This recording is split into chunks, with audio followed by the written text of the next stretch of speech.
Demək uşaqlar, videomuzun davamını çəkirəm və qalmışdıq məişət nəğmələrində. Uşaqlar, ən geniş yayılan nümunələr dedik ki, laylələr və oxşamalardır. Bura qeyd eləmişəm. Və laylalar nədir? Anaların, nənələrin körpə uşağı yatırtmaq istəyərkən oxuduğu nəğmələrdir. Laylalar uşağla, uşağın gələcəyi ilə bağlı insanın arzu və isteklərini, qayğılarını da hətta ifadə edə bilir. Laylalar əslində uşaqlar, belə deyək də, dördlük şeir formasında olur. Çox vaxt bunlara iki misradan ibarət nəqarətlərlə də əlavə olunur. Məsələn, deyirəm, laylay beşiyim laylay, evim eşiyim laylay, sən get şirin yuxuya, çəkim keşiyin laylay, balam laylay alaylay, gülüm laylay alaylay. Yəni bu şəkildə. Laylalar bəzən nəsil şəklində də ola bilir. İstər nəzmlə, istər nəsil olsa, burada əsas cəhət ritm ahəngdarlıqdır. Deməli, laylalardan fərqli olaraq gərək oxşamalar uşaqlar. Uşaq yuxudan oyandıqdan sonra onu əzizləmək məqsədi ilə oxunur. Oxşamalara bəzən nazlamalar da deyilir. Gəlin yazaq. Nazlamalar. Yəni oxşamalara aid. Yəni oxşamalar əsasən oynaq, ritmik olmaqla yanaşı zarafatyanə ifadələrə diqqəti cəlb edir. Məsələn, deyirəm, dağda darılar, sümbül sarılar, qoca qarılar, bu balama qurban. Və ya deyirəm, balama qurban sərçələr, balam haçan dilçələr, balama qurban ilanlar, balam nə vaxt dilanlar. Yəni bu şəkildə də var bizdə oxşamalarımız. İnşallah oxşamaların bir elə də sabit şəkli olmur. Yəni hecalarının və misralarının sayına görə bir-birindən fərqli oxşamalar olur. Lirik növünə görə yayılmış janrlarımızdan biri də mahnılardır. Lirik növün digər janrlarından fərqli olaraq mahnıların özünə məxsus melodiyası, havası olur. Mahnılar musiqinin müşayiəti ilə oxunur. Məsələn, üç telli durnadır, ahu kimi, küçələrə su səpmişəm, kəkirik, bülbüllər oxur kimi. Mahnılar məhəbbət mövzusundadır. Qadan alım, sona sümbüllər, çalpapaq, bizi ayırdılar ata-anadan kimi. Mahnılar isə ictimai motivləri əsasən üstünlüyü təşkil edir. Düz indi bilmirəm burada. Gəlin buradan yazaq uşaqlar. Mahnılarımızın növlərinin mahnılar. Deməli uşaqlar, mahnılar düzü iki yerə bölünür. İctimai belə deyim, ictimai motivli, bir də var bizdə məhəbbət. Məhəbbət. Demək uşaqlar, biz nə yazırıq bura? Biz bilirik ki, bu oldu bizim məhəbbət mövzularımız, düzdürmü? İndi gələk biz məhəbbət mahnılarımıza nələr aiddir? Məsələn, deyirəm, üç telli durna yazaq da, bura sizlər istəsəniz qeyd kimi götürsəniz, sizin üçün asan olsun. Ahu kimi, daha sonra küçələrə su səpmişəm. Daha sonra var uşaqlar bizdə deməli kəkirik, bülbüllər oxur. Kəkirik.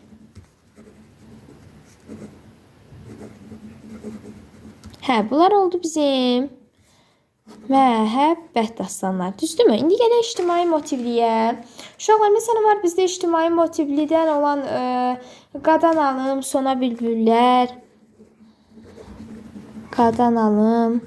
Daha sonra var sona bülbüllər. Daha sonra var uşaqlar bizdə çalpapaq. Sonra var uşaqlar bizdə bizi ayırdılar. Bu biraz uzun da adı. Bizi ayırdılar. Ata-anadan. Bu da oldu bizim deməli ictimai motivli mahnılarımıza nümunələr. Uşaqlar, ümumiyyətlə belə deyim də sizə.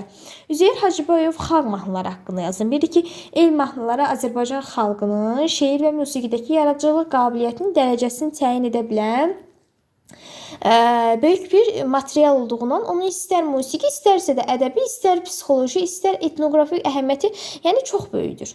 İndi gələk lirik növün ən geniş yayılmış növlərindən biri olan bayatıya. Uşaqlar, bayatılar sabit forma xüsusiyyətləri. Yəni lirik növün ən geniş yayılmış janrlarından biridir. Bayatı cəmi 4 misradan ibarət olan misraları 7 hecalıdır. Bayatının 1-ci və 2-ci misralara adətən hazırlıq məqsədi daşıyır. Əsas fikir 3-cü və 4-cü misralarda ifadə olunur. Yəni bayatılar ən çox mən aşiq, mən aşıq, aşiqəm, eləmi, əzizim, əziziyəm kimi ifadələrlə başlanır. Deməli, istəyirəm buradan yazım sizlər üçün rahat olsun. Bayatı. Nə ilə başlayır dedi? Mən aşiqdir. Yəni onları yazmağa ehtiyac görmürəm. Deyirəm mən aşiq keçdi məndən, ox dəydi keçdi məndən.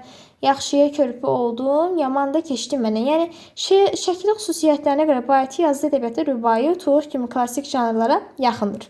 Bayatlar mövzu və məzmunca müxtəlif olur. Bayatların böyük bir qismi məhəbbət mövzusundadır. Əsasən mövzusu nədir? Məhəbbət. Məhəbbət. Yəni, hətta Mehdi Hüseyn belə bir şey yazırdı uşaqlar. Bayatların ən qüvvətli nümunələrini sevgi lirikası adlandırmaq daha doğru olar. Bayatı janrına aşıq ədəbiyyatı və yazılı ədəbiyyatda müraciət edilir. Məsələn, kim müraciət edirdi? Yazaq da bura. Sarı aşıq, Sarı aşıq. Daha sonra başqaları var. Xəyyat Mirzəydi. Xəyyat Mirzəydi. Xəyyat Mirzə kimi el sənətkarlar. Daha sonra var idi bizdə deməli Şah İsmayıl Xətai. Buradan yazaq. Şah İsmayıl Xətai var idi uşaqlar bizdə. Sonra var idi Məhəmməd Əmanidir. Məhəmməd Əmanidir.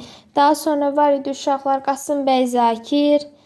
Qasım bəy Zakir idi. Yəni belə deyək, bunlar yəni nümunələr yaradıblar ən gözəl şəkildə. Molla Vəli Vidadi bayatını nərmi nazik biri və Qarabağın gözəl təbiətini bayatıya bənzədir. Məsələn, küldü Qarabağın abi həyatı, nərmi nazik bayatıdır, bayatı.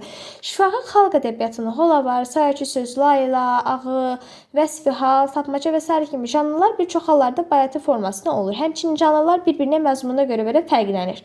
16-cı 17-ci əsrlərin böyük şairi Məhəmməd Əmani bayatının 6 misralıq növünü yaradıb. İndi gələk Azərbaycan şifahi xalq ədəbiyyatı epik növünə əfsanələr, burada qeyd eləmişdim sizlər üçün. Rəvayətlər, lətifələr, qaravəllilər, nağıllar, dastanlar, atalar sözləri, tapmacalar və yansımacalar deməli bizim epik növümüzə daxildir. İndi inşallah gələk birinci əfsanədən danışaq. Epik növün başqa janrlarından fərqlənən başlıca cəhət həmin nümunələrin müasir ağlın, düşüncənin uydurma, fantastika kimi qəbul etdiyi qeyri-adi hadisələrin təsvir edilməsidir. Əfsanələrdə insan quşa, heyvana, səma cisimlərinə çevrilir, dağlar, çaylar, güllər, çələ dil açıb yəni danışır. Və uşaqlar, əfsanələr. Biz 4 dənə növünü keçmişik. Yəni, mövzu etibarı ilə qruplara ayrılır.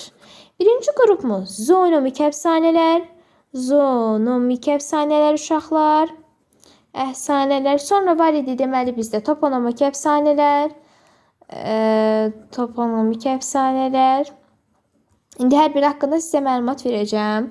Sonra var idi etnomik əfsanələr. Etonimik əfsanələr. Sonra var idi bir də kosmogonik əfsanələr. Kosmogonik əfsanələr. İndi baxın uşaqlar. Zoonomik əfsanələr heyvandır, quş adıdır. Yəni onların yaraması ilə bağlı olur. Məsələn deyirəm ki, maral, quşu, qızıl ilan. İstəyirsiniz sizlər üçün qeyd edeyim bura. Maral, daha sonra quşu. Daha sonra var ya bunların adını əzbər bilin. Qızıl ilan. Sonra var idi turaç, şanapipik. Sonra bunlar idi ləntanlardan. Sonra gələk toponomik əfsanələr. Uşaqlar yer adları ilə bağlı idi. Məsələn, kənd, şəhər, qala, dağ, bürc və s. adlarına bağlı olur. Gəl nümunələr gətirək. Məsələn, bu idi Pəriqala, Siyəzən, Səngəçal, Dəmirqaya. Daha sonra uşaqlar var idi bizdə 5 barmaq dağı. Deməli bunlar da var idi bizdə toponomik əfsanə. İndi uşaqlar etnomik əfsanələr uşaqlar tayfa, xalq, nəsl adları ilə bağlı olur və Oğuz və Bayat kimi əfsanələr əslində azdır. Yəni üstündən qeyd edək sizlər üçün göy qələmlə Oğuz. Deməli Oğuzla uşaqlar bizdə var idi bir dənə Bayat. Yəni ən tanınanları bunlardır. Etnomik ümumiyyətlə yer anlayışını bildirir. Yer deyirəm, tayfa, xalq, nəsil budur. Yer anlayışı bildirən toponomik əfsanələr.